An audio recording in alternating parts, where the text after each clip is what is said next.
and extend distally up to 5 centimeters.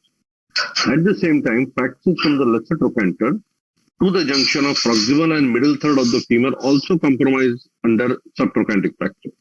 And what is the peculiarity? They extend proximally to involve the piriformis fossa and distally into the isthmus of the femur.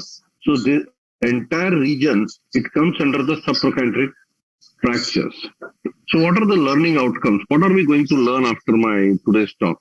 We have to understand why the subtrochanteric fractures are unique fractures, unlike their counterpart of the femoral short fractures. Why it is important to reduce the fracture perfectly.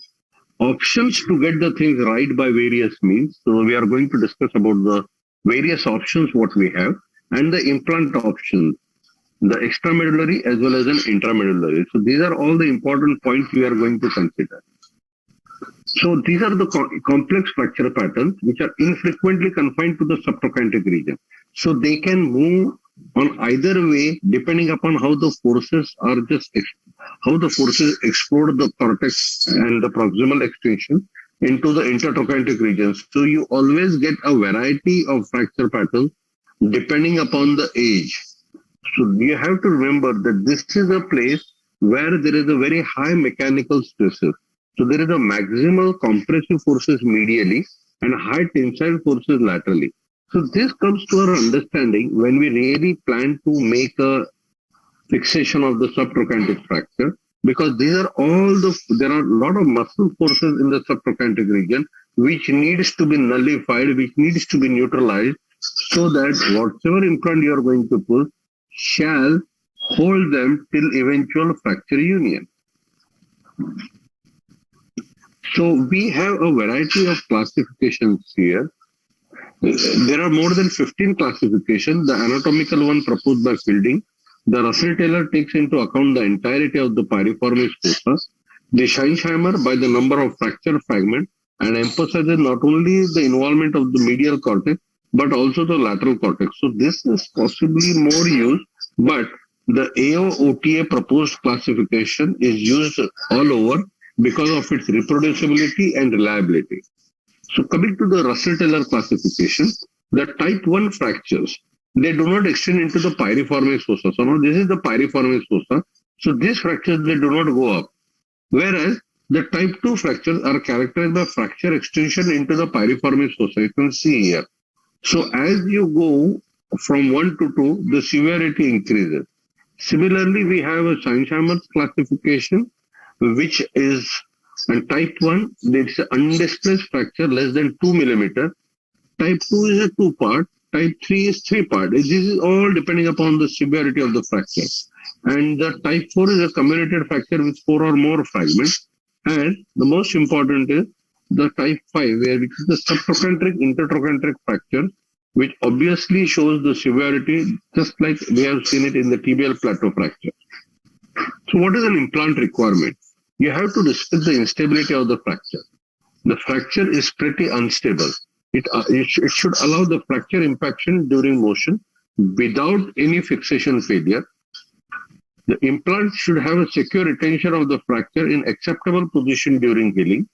And we should aim to build a biomechanical construct with the bone, allowing early weight bearing. So these are the basic implant requirements for managing any subtrochanteric fracture. So coming to the biomechanics, we have an intramedullary implant and we have an extramedullary implant. So basically the lever arm of the intramedullary is pretty less, so less chances of gate being the center of the femoral axis. So biomechanics of the fixation has been done. The various implants which are there for fixation are the plates, which can be dynamic hip screw or an angle blade plate, as well as there are nails or an angle blade plate, as well as there are nails, a variety of nails. So what Tensor found out in Journal of Orthopedic Research is that the plates are stronger in torsion. And the plate as well as nails, they demonstrate bending with 80% intact bone, whereas the load to failure for the nails is 300 to 400% of the body weight, whereas for the plates is pretty less. So biomechanically, the nails are much superior for this type of a fracture, and we'll just come to know about it. So how are we going to manage it? each subtrochanteric fracture behaves differently.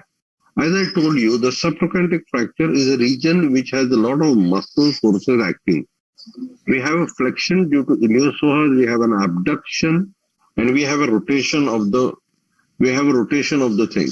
So reduction maneuver should be individualized, preferably attempted in a closed manner. Do not hesitate to open the fracture.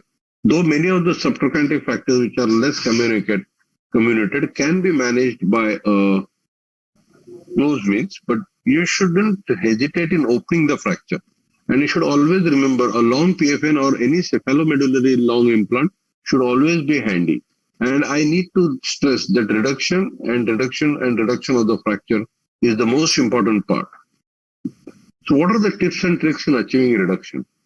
Even before your nail enters into the medullary canal, you have to have a good reduction. You can either use a percutaneous joystick, you can use a femoral distractor, you can use a finger reduction tool, you can use a blocking screw, and you can go for the clamp assisted reduction shank spin. And you have to have a time limit for a closed maneuver. So we have to go for the reduction. So the proximal reduction is opposite of the femoral shaft fracture.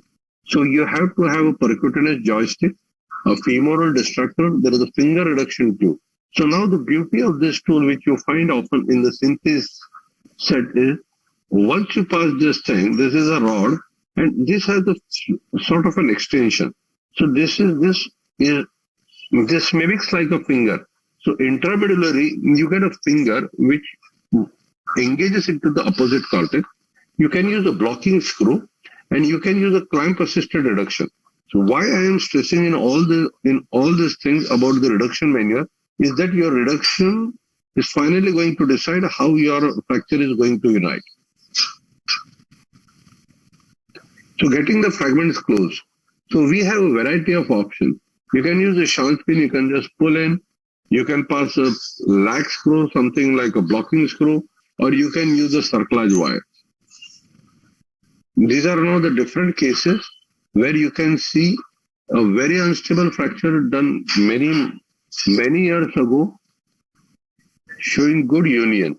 Similarly, this is a subtrochanteric fracture, extension right to the lesser trochanter, fixed with it, showing eventual good union. So in all these things, the stress is that the reduction has been done very nicely. Similarly, this is a case operated in 2011. The long spiral fracture has been fixed with a cerclage wire and the nail has been put.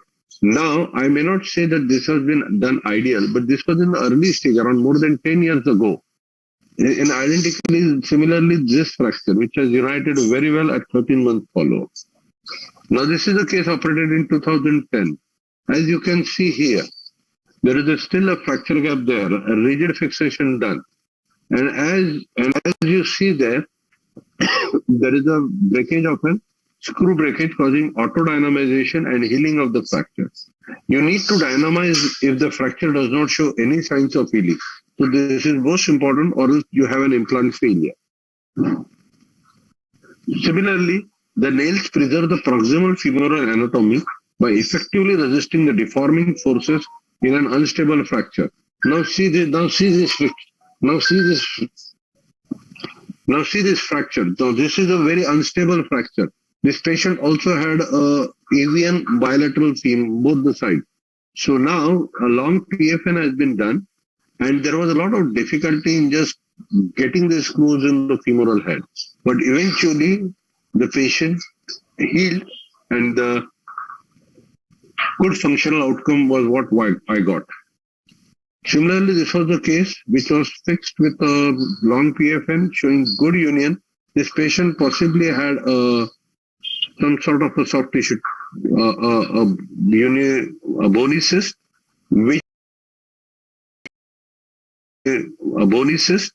which was managed with just this thing and was asked to go to a higher center, but the patient didn't go. Similarly, this is another case, 2010 operated, went, though there was an angulation here, but in due course of time, after a span of around, he is still under follow-up, and after a span of around of around 4 years, the patient had got to good union with abundant callus. So the proximal aspect of the intramedullary nail, it buttresses against the proximal fragment and prevents excessive lateral collapse. So this is one of the most important element of any cephalomedullary nail in the management of this type of a fracture. Similarly, see this fracture, a very unstable fracture, a big piece on the medial side. A long PFN has been done, 2014 and now 2015. You see good consolidation as there. There is a good, there is no varus valgus deformity. Both the nails, both the screws proximally as well as distally are holding the fracture. Similarly, this is a patient operated in 2013. Ideally should have been done by a long PFN, but this was done 2014 January and April 14. So this patient had an eventual union and he did well.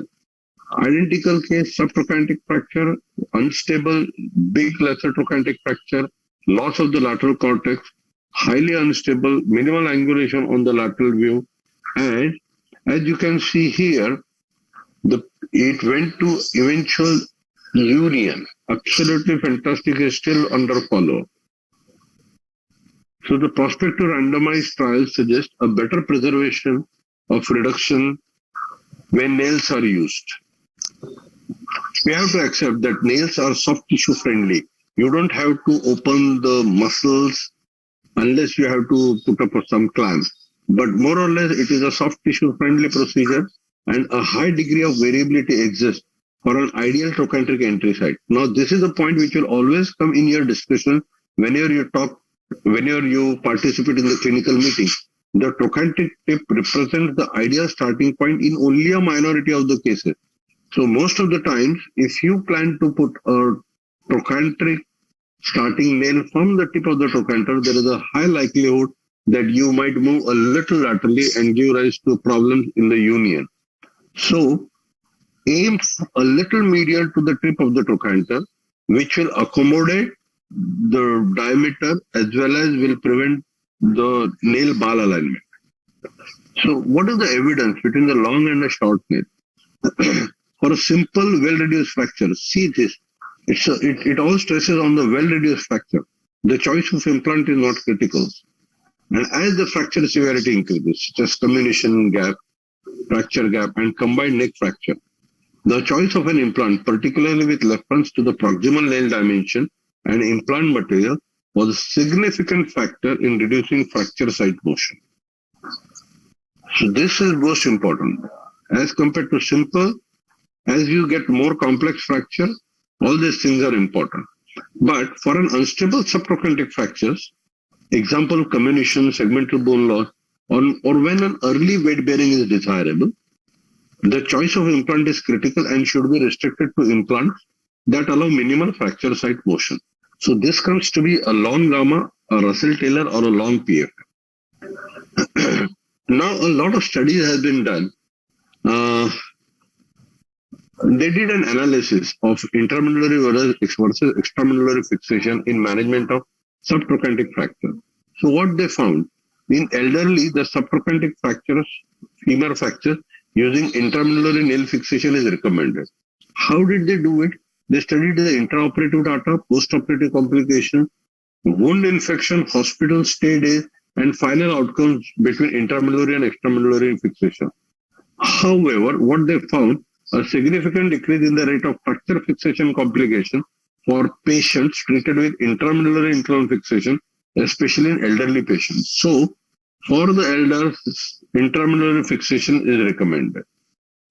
So what are the fixation technique? As I already mentioned, a retrograde nail has also been in vogue, but insufficient fiber is available to nail the fracture and may produce malalignment of the fracture. So they are not at all recommended for any subtrochanteric fractures. So we come to the point which I just said, the trochanteric cephalomedullary. The entry point is exactly in line with the femoral shaft, whereas the trochanteric recon is a little lateral. So you have to be bang center with the neck axis, and there is a reduced relative risk of fixation failure and is well suited for elderly with osteoporotic fracture. So if you do a proper reduction, if your implants go inside well, inside the medullary canal, and you have used all the measures to reduce the fracture well, so the fixation failure risk relatively goes down. So they are, I personally prefer it for lower subtrochanteric fracture, where there remains some diaphyseal shaped canal on the proximal fragment. This actually helps in reduction and is in collinear with the anatomical axis of the finger. More commonly used in young patients with high quality bone, and it requires a slightly more anterior start point than a typical piriformis nail. So this applies only to a piriformis reconstruction nailing system. Now, cephalomedullary nail. Now, this is a very, very important slide which I would like you to put a focus on. Now, this is a trochanteric reconstruction layer where the entry is little off the track. Now, the tip of the trochanter or even slightly medial is recommended as an entry site of choice for antegrade trochanteric nailing of subtrochanteric fracture. Now, what happens is a lateral starting point of even 2 to 3 millimeters from the tip of the trochanter leads to a varus malalignment, and it should be avoided. So it's always better to err a little on the medial side than go laterally and compromise the entire fixation. So we also have a trochanteric cephalomedullary nail. It's a single screw cephalomedullary nail, typically demonstrates large proximal nail diameter, and consider this as geriatric fracture implants developed for unstable pertrochanteric fractures in that population. It requires substantial bone removal in younger patients. So this is another option which we have for fixation. So nail versus plate. In Journal of Orthopedic Trauma in 2009, they came up with a study of extramedullary and intramedullary. So there were 3 level 1 and 9 level 2 studies, and they showed that the operative time is reduced with intramedullary fixation and fixation failure reduced with intramedullary fixation. So all this evidence this suggests that the intramedullary nailing is much superior than the extramedullary nailing. So the take-home message, varus alignment is common in both the entry points. There is no specific advantage of the starting point on the blood loss, duration of surgery, healing of fractures, assessment of hip function. Anatomic reduction decreases the failure rate just 2% versus poorly reduced fracture. So as I have stressed, reduce before you initiate the procedure, initiate the surgery. So a properly reduced fracture has got only 2% failure rate versus a poorly reduced fracture which has around 26%. So the treatment of subtrochanteric fractures are still challenging. They also have an elevated rate of complication, even though there were new implants are developed. The quality of reduction is most important. Whenever possible, indirect reduction with preservation of the soft tissue envelope must be done. Even though blade plates, DCS or blocked trochanteric plate remains a viable option, the IM nails, due to their biomechanical properties and minimally invasive fixation technique, present advantages such as lower surgery time and lower rate of reoperation. So this is one of the most important things. And I really thank you for your patience listening.